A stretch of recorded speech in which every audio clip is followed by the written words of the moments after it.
കഴിഞ്ഞ summer transfer വിൻഡോയിൽ English premier league ക്ലബ്ബായിട്ടുള്ള ലിവർപൂളിൽ നിന്നായിരുന്നു ബയൺ മ്യൂണിക്ക് ലൂയിസ് ദിയാസിനെ ടീമിലേക്ക് എത്തിക്കുന്നത്. വലിയൊരു എമൗണ്ട് കൊടുത്തിട്ട് എനിക്ക് തോന്നുന്നു ഒരു 70 മില്യൺ എന്തോ കൊടുത്തിട്ടായിരുന്നു ആളെ കൊണ്ടുവന്നിട്ടുണ്ടായിരുന്നത്. അപ്പോൾ ആള് വന്നു, കിടിലൻ പെർഫോമൻസ് നടത്തുന്നു, വേറെ ലെവൽ കളി നടത്തുന്നു. പക്ഷേ ബയൺ മ്യൂണിക്ക് കഴിഞ്ഞ സമ്മർ ട്രാൻസ്ഫർ വിൻഡോയിൽ ആദ്യം ആ ഒരു പൊസിഷനിലേക്ക് ലെഫ്റ്റ് വിങ്ങിലേക്ക് നോക്കിയ പ്ലെയർ അത് ലൂയിസ് ഡയസ് അല്ല, അത് നിക്കോ വില്യംസ് ആണ്. സ്പാനിഷ് താരം, അത്ലറ്റിക്കോ ബിൽബാവോയ്ക്ക് വേണ്ടി കളിക്കുന്ന പ്ലെയർ. എന്തുകൊണ്ടാണ് ആ ഒരു ഡീല് നടക്കാതെ പോയത്? ആ ഒരു ഡീൽ നടക്കാതെ പോയതിൻ്റെ കാരണങ്ങളാണ് നമ്മൾ ഈ ഒരു വീഡിയോയിലൂടെ നോക്കാൻ പോകുന്നത്. അപ്പോൾ എല്ലാ വീഡിയോയിലും പറയുന്ന പോലെ ജസ്റ്റ് ചാനൽ ഒന്ന് സബ്സ്ക്രൈബ് വെച്ചേക്കുക. നിങ്ങളുടെ സപ്പോർട്ടാണ് ഞാൻ പ്രതീക്ഷിക്കുന്നത്. എല്ലാ ദിവസവും മാക്സിമം ഞാൻ വീഡിയോ ഇടാൻ ശ്രമിക്കുന്നുണ്ട്. അപ്പോൾ നിങ്ങളുടെ സപ്പോർട്ട് ഞാൻ പ്രതീക്ഷിക്കുന്നു. അപ്പോൾ വീഡിയോയിലേക്ക് കിടക്കാം. നിക്കോ വില്യംസ് നല്ല കിടിലൻ പെർഫോമൻസ് സ്പെയിനിന് വേണ്ടിയും അത്ലറ്റിക്കോ ബിൽബാവോയ്ക്ക് വേണ്ടിയും കഴിഞ്ഞ സീസൺ നടത്തിയിരുന്നു. ഈ സീസൺ അങ്ങനെയല്ല കേട്ടോ. അപ്പോൾ കഴിഞ്ഞ സമ്മർ ട്രാൻസ്ഫർ വിൻഡോയിൽ ബാഴ്സലോണയും ബയൺ മ്യൂണിക്കും ആയിരുന്നു പ്രധാനമായിട്ട് ഈ ഒരു പ്ലെയറിന്റെ ലക്ഷ്യം വെച്ചിരുന്നത്. ബയൺ മ്യൂണിക്ക് ഈ ഒരു പ്ലെയറിന്റെ ആ ഒരു കാര്യത്തിൽ പെട്ടെന്ന് തന്നെ ആ ഒരു ട്രാൻസ്ഫർ നിർത്തി, വേണ്ട എന്ന് വെച്ചു. അതിനുള്ള മെയിൻ റീസൺ ആയിട്ട് അവർ പറയുന്നത് 2 കാര്യങ്ങളാണ് പ്രധാനമായിട്ടും. ഒന്നാമത്തത് സാലറി. നിക്കോ വില്യംസ് ഒരു സൂപ്പർ പ്ലെയർ ഒന്നുമല്ല.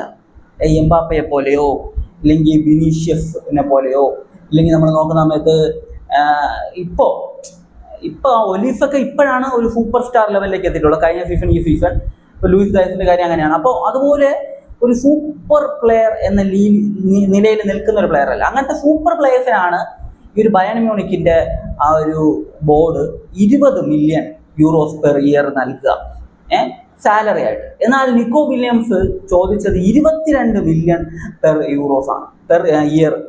22 മില്യൺ യൂറോസ് പെർ ഇയർ ആണ്. നിക്കോ വില്യംസ് ഒരു സ്റ്റാർ ലെവൽ പ്ലെയറേ അല്ല, എന്നിട്ടും ആൾ ഇത്രയും വലിയൊരു എമൗണ്ട് ആണ് ഡിമാൻഡ് ആയിട്ട് വെച്ചത്. ഇതാണ് ഒന്നാമത്തെ റീസൺ ആൾ വേണ്ടെന്ന് വെക്കാനുള്ള കാരണം. രണ്ടാമത്തെ റീസണിലേക്ക് വരാം. ഡേറ്റ അനാലിസിസ് ചെയ്യുന്ന ആൾക്കാർ ഒരു റിപ്പോർട്ട് നൽകി ബയൺ മ്യൂണിക്കിന്. എന്താണെന്ന് വെച്ച് കഴിഞ്ഞാൽ നിക്കോ വില്യംസ് നിങ്ങളുടെ ഇപ്പോൾ ഉള്ള കോച്ചിന്റെ സിസ്റ്റവുമായിട്ട് യോജിക്കുന്ന ഒരു ടൈപ്പ് പ്ലെയർ അല്ല, ആളുടെ ഡിഫെൻസീവ് വർക്ക് കുറവാണ് എന്ന ഒരു റിപ്പോർട്ടായിരുന്നു നൽകിയിരുന്നത്. എവിടെ നിന്നാണ് ഈ ഒരു റിപ്പോർട്ട് ഇവന്മാർക്ക് കിട്ടിയെന്ന് എനിക്ക് അറിയാൻ മേല. അതായത് നിക്കോ വില്യംസിന്റെ മാച്ചസ് കണ്ടിട്ടുള്ളവരാണോ നിങ്ങൾ എന്ന് എനിക്ക് അറിഞ്ഞൂടാ. പക്ഷെ കണ്ടിട്ടുള്ളവരാണെങ്കിൽ ഒരു കാര്യം ഉറപ്പിച്ച് പറയാൻ പറ്റും, ആള് ഡിഫെൻസീവായിട്ട് വർക്ക് ചെയ്യും. ആളെ സംബന്ധിച്ച് ആളെ ഇപ്പോൾ ഒരു 4-3-3 എന്നൊരു ഫോർമേഷനിലോ ഇല്ലെങ്കിൽ ഇപ്പോൾ കളിപ്പിക്കുന്ന 4-2-3-1 എന്ന ഫോർമേഷനിലേക്ക് കളിപ്പിച്ചു കഴിഞ്ഞാൽ വിങ് ബാക്കിന് ആൾ സപ്പോർട്ട് ചെയ്യും, ഡിഫൻസീവ് ആയിട്ടുള്ള കോൺട്രിബ്യൂഷൻസ് ആൾ നൽകും. എന്നാൽ ആളെ ഒരു 4-4-2 ഫോർമേഷനിലോ ഇല്ലെങ്കിൽ 2 അറ്റാക്കേഴ്സ് വരുന്ന ഒരു ഫോർമേഷനിൽ ആ 2 അറ്റാക്കേഴ്സിൽ കളിപ്പിച്ചു കഴിഞ്ഞാൽ ആളുടെ ഭാഗത്ത് നിന്ന് ആ ഒരു കോൺട്രിബ്യൂഷൻ വരത്തില്ല. കോമൺ ആയിട്ട് വിങ്ങേഴ്സ് ചെയ്യുന്ന ഒരു കാര്യമാണിത്. അപ്പോൾ ആ രീതിയിലുള്ള ഒരു പ്ലെയർ ആണ് നിക്കോ വില്യംസ്. അത്യാവശ്യം ഡിഫൻസീവ് ആയിട്ട് കോൺട്രിബ്യൂട്ട് ഒക്കെ ചെയ്യും. ഞാൻ നിക്കോ വില്യംസിന്റെ മാച്ചസ് കണ്ടിട്ടുള്ളതാണ്. പക്ഷെ ഇങ്ങനൊരു റിപ്പോർട്ട് ഇവർ നൽകി. അപ്പോൾ അതുകൊണ്ട് തന്നെ 2 കാര്യവും ചേർന്ന് പോകാത്തതുണ്ട്. അതായത് സാലറിയും ചേർന്ന് പോകുന്നില്ല, ഡാറ്റയും ചേർന്ന് പോകുന്നില്ല, സിസ്റ്റമായിട്ട് സൂട്ട് ആകത്തില്ല. അതുകൊണ്ട് തന്നെ ഒരു റിസ്കി ആയിട്ടുള്ള ട്രാൻസ്ഫർ ആയിട്ട് ബയൺ മ്യൂണിക്ക് കാണുകയും വേണ്ടെന്ന് വയ്ക്കുകയും ചെയ്തു. ഇതാണ് ബയൺ മ്യൂണിക്കിന്റെ സ്പോർട്ടിംഗ് ഡയറക്ടർ അതുപോലെ തന്നെ അവരുടെ ഒരു ബോർഡ് മെമ്പേഴ്സ് ഒക്കെ ആയിട്ടുള്ള ആൾക്കാർ ഇപ്പോൾ പറഞ്ഞിട്ടുള്ള ഒരു കാര്യം. ഇതുകൊണ്ടാണ് നിക്കോ വില്യംസിനെ വേണ്ടെന്ന് വെച്ചിട്ടുള്ളത്. അപ്പോൾ നിക്കോ വില്യംസിന്റെ സ്റ്റാറ്റ്സ് കൂടെ നമുക്കൊന്ന് നോക്കിയിട്ട് പോയേക്കാം. 2024-25 സീസണിൽ 45 മത്സരങ്ങളിൽ നിന്ന് 11 ഗോൾ 7 അസിസ്റ്റ്, 22 മില്യൺ യൂറോസ് നൽകണമാണ് പെർ ഇയർ. ഈ ഒരു സീസണിൽ 2025-26 സീസണിൽ 29 മത്സരങ്ങളിൽ നിന്ന് 6 ഗോളും 4 അസിസ്റ്റും. എടുക്കാത്തതാണ് നല്ലത്.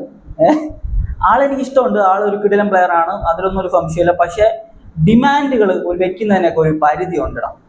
ഈ ഒരു ഫിനാൻഷ്യലി ഉള്ള ഡിമാൻഡുകൾ വെക്കുമ്പോൾ അതിനൊക്കെ ഒരു പരിധി ഉണ്ട്. നമുക്ക് തീരുമാനിക്കാമല്ലോ, നമ്മുടെ സാലറി എനിക്ക് ഇത്ര രൂപ വേണം എന്ന് നമുക്ക് തീരുമാനിക്കാം. പക്ഷെ അതിനുള്ളത് നമ്മൾ ചെയ്യുന്നുണ്ടോ എന്ന് കൂടെ നോക്കണ്ടേ. നിക്കോ വില്യംസിന്റെ സ്റ്റാറ്റ്സ് നോക്കിക്കേ, 11 ഗോളും 7 അസിസ്റ്റും കഴിഞ്ഞ സീസണിൽ. ഈ ഒരു സ്റ്റാറ്റ്സ് ഉള്ള പ്ലെയറിന് എത്ര രൂപ കൊടുക്കണമെന്ന് അത് ക്ലബിലെ കണക്കാണ് കേട്ടോ. നാഷണൽ ടീമിന് വേണ്ടി കഴിഞ്ഞ സീസണിൽ അത്യാവശ്യം കുഴപ്പമില്ലാത്ത സ്റ്റാറ്റ്സ് ഉണ്ട് ആൾക്ക്. അപ്പോൾ 22 മില്യൺ യൂറോസ് പെർ ഇയർ. അത് ചെയ്യാത്തത് നല്ല കാര്യമാണ് ഫിനാൻഷ്യലി നോക്കുന്ന സമയത്ത്. അത് മാത്രമല്ല അത്ലറ്റിക് ബിൽബാവായിട്ട് ഇപ്പോൾ 2035 വരെ ഒരു കോൺട്രാക്ട് ഇട്ടിട്ടുണ്ട്, 10 വർഷത്തെ കോൺട്രാക്ട്. അടിപൊളി. അപ്പോൾ ഈ ഒരു കോൺട്രാക്റ്റിന്റെ ഇടയിൽ എപ്പോഴെങ്കിലും ആളുടെ ഒരു സാലറി ഡൗൺ ആകാനൊക്കെ സാധ്യതയുണ്ട്.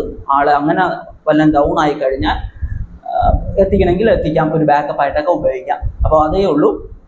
അല്ലാതെ ആളുടെ ഡീല് നടത്താത്തത് നല്ല കാര്യമാണ്. പിന്നെ ഒരു കണക്ക് കൂടെ പറഞ്ഞുതരാം. അതായത് ആൾക്ക് വേണ്ടി മൊത്തം സ്പെൻഡ് ആകുന്ന എമൗണ്ട് എത്രയാണെന്ന് അറിയോ? അത് 55 മില്യൺ യൂറോസ് ആൾക്ക് ട്രാൻസ്ഫർ ഫീ ആയിട്ട് നൽകണം. 55 മില്യൺ യൂറോസ്. പിന്നെ 5 ഇയർ ആള് പറഞ്ഞ സാലറി വെച്ച് നോക്കുമ്പോൾ ഒരു 22 മില്യൺ ഒക്കെ വെച്ച് 5 ഇയർ നോക്കുന്ന സമയത്ത് 110 മില്യൺ.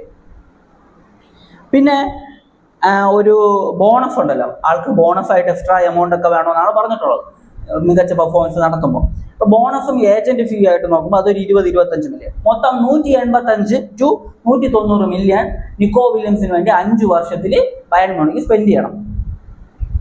പോകാത്തത് തന്നെ നല്ലത്, എടുക്കാത്തത് നല്ലത്, അത്രേ എനിക്ക് പറയാനുള്ളൂ.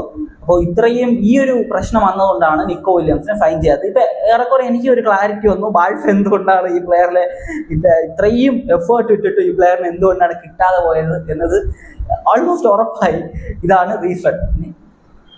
പെർഫോമൻസ് ഇപ്പോൾ നമ്മുടെ ഒലിഫില്ലേ, ബയൻഡ് ഒലിഫ് പറയുവാണ് എനിക്ക് 22 മില്യൺ യൂറോസ് വേണം, കൊടുക്കാം.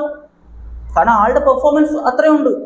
ലൂയിസ് ഡയസ് ഇപ്പോഴാണ്, ഒലിഫ് വന്ന സമയത്തല്ല, ഇപ്പോൾ ഈ 2 സീസൺ കിട്ടുന്ന പെർഫോമൻസ് ഇപ്പോൾ കേട്ട് കഴിഞ്ഞാൽ കൊടുക്കാം. അതുപോലെ തന്നെ ലൂയിസ് ദിയാസും ഇപ്പോൾ ചോദിച്ചു കഴിഞ്ഞാൽ കൊടുക്കാം. ഹാരി കെയ്ൻ ചോദിച്ചു കഴിഞ്ഞാൽ കൊടുക്കാം. അവർക്കൊക്കെ ഓൾമോസ്റ്റ് ഇതിന് അടുത്തുള്ള എമൗണ്ട് ഒക്കെ കിട്ടുന്നുണ്ട്, അത് വേറെ കാര്യം. അപ്പോൾ ചോദിച്ചു കഴിഞ്ഞാൽ ഇത്ര എമൗണ്ട് കൊടുക്കാം.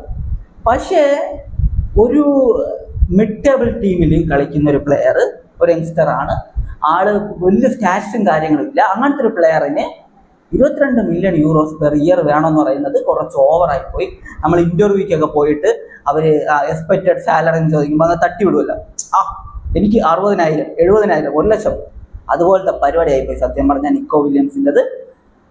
അപ്പോൾ നിങ്ങൾക്ക് എന്താണ് തോന്നുന്നതെന്ന് വെച്ച് കഴിഞ്ഞാൽ കമന്റ് ബിലോ. പിന്നെ കോമൺ ആയിട്ട് നമുക്കറിയാം ഒരു പ്ലെയറിനെ സംബന്ധിച്ച് അയാൾക്ക് എത്ര രൂപ വേണമെന്ന് അയാൾക്ക് ചോദിക്കാവുന്നതേ ഉള്ളൂ. പക്ഷെ അതിനൊരു റേഞ്ച് വേണ്ടേ?